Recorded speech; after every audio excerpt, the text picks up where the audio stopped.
Okay, we're going to put this Boker Plus head to head with its Hong Kong ripoff.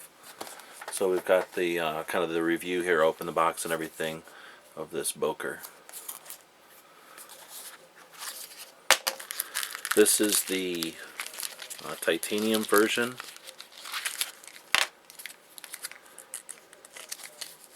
of the Boker Subcom. Quick look at the paperwork that comes with it. Some language, I think English there. Telling us all about how to use this wrench. Instead of being an Allen wrench, it's a star and a smaller star on this end. It's also a registration card. Comes in a bag. This one opens right up. Now, this is the titanium version, like I mentioned.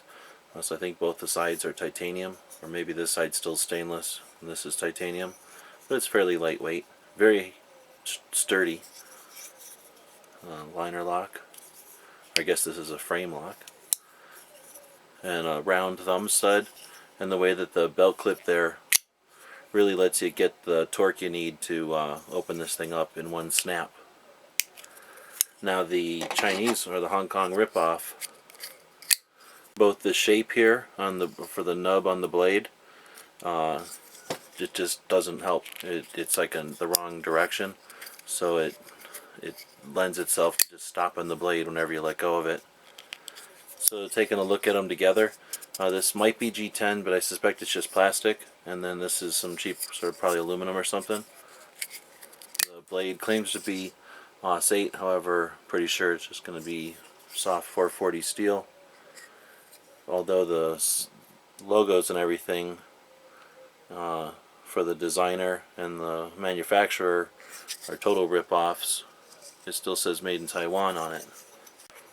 Now on the real one, we've got the real logo for the designer and the manufacturer there.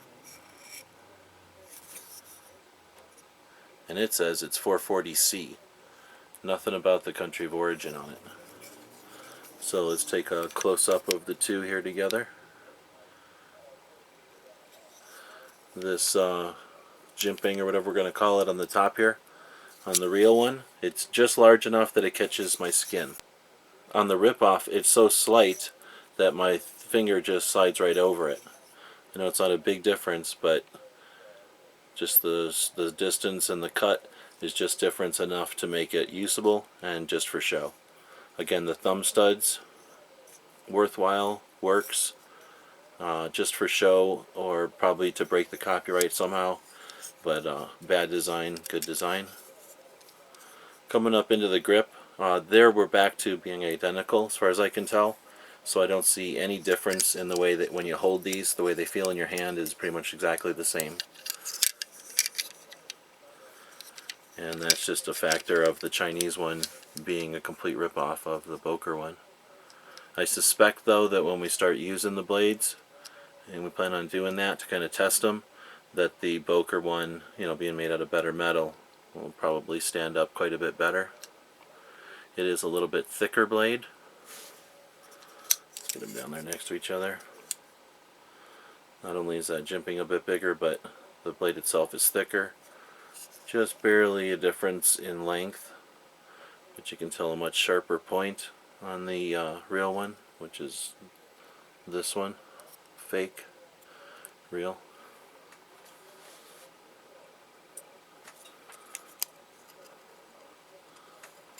Another difference I noticed was the pivot for the blade is a star on both sides on the rip-off, but on the real one it's a different type of setup.